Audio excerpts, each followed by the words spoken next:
Atrophy. It sounds like a villain's name from a science fiction movie, but it's a real-life phenomenon that affects us all at some point. In simple terms, atrophy is the shrinking of tissues or organs in our bodies.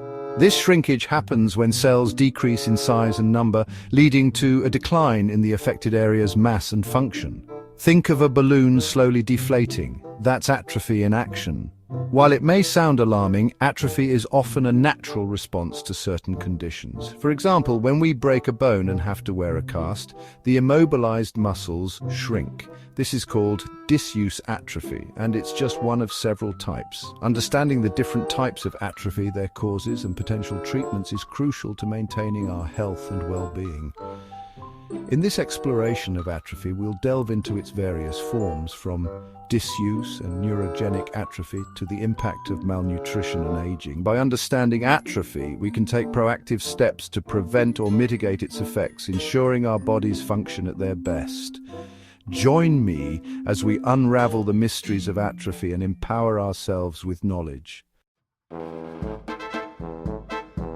The human body is an incredible machine, constantly adapting to the demands we place upon it. One of the most striking examples of this adaptability is disuse atrophy, where muscles and tissues shrink when they aren't used regularly. This type of atrophy embodies the saying, "Use it or lose it." Imagine a marathon runner who suddenly stops training. Without the constant stress of running, their leg muscles, accustomed to intense activity, begin to atrophy. The muscle fibers shrink, leading to a noticeable decrease in muscle size and strength. Disuse atrophy doesn't just affect athletes. Anyone who leads a sedentary lifestyle, perhaps due to injury, illness, or simply a lack of physical activity, can experience it. The good news is that disuse atrophy is often reversible. By gradually reintroducing activity and exercise, the atrophied muscles can regain their size and strength. While disuse atrophy highlights the importance of physical activity, neurogenic atrophy underscores the crucial link between our nerves and muscles. In this type of atrophy, the problem doesn't originate in the muscles themselves, but in the nerves that control them. Imagine the nerves as electrical wires that send signals from the brain and spinal cord to the muscles, instructing them to contract and move.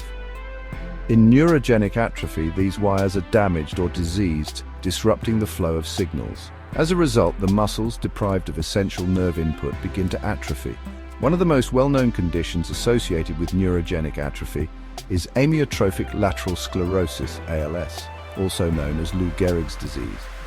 ALS progressively destroys motor neurons, the nerve cells responsible for voluntary muscle movements. As the disease progresses, muscles weaken and atrophy, leading to difficulties with walking, speaking, swallowing, and eventually breathing. Neurogenic atrophy can also result from spinal cord injuries, where the communication pathway between the brain and muscles is disrupted. Understanding the underlying cause of neurogenic atrophy is crucial for developing effective treatment strategies, which often involve managing the nerve condition itself. Food is our body's fuel, providing the energy and building blocks necessary for growth, repair, and proper function. When we don't consume enough calories or essential nutrients, our bodies go into survival mode and atrophy becomes a grim consequence. Imagine a starving artist, their passion burning bright, but their body wasting away. Without adequate nutrition, the body prioritizes essential functions, sacrificing muscle mass to conserve energy. Muscles, being major consumers of energy, are often the first to shrink during starvation. Malnutrition-induced atrophy isn't limited to developing countries. Individuals with eating disorders, chronic illnesses, or those facing food insecurity can also experience its devastating effects. The body, deprived of vital nutrients, breaks down its own tissues, including muscles, to sustain basic functions. This type of atrophy highlights the critical importance of a balanced diet for maintaining muscle mass and overall health. Addressing malnutrition through proper nutrition is essential to reversing atrophy and restoring the body's vitality.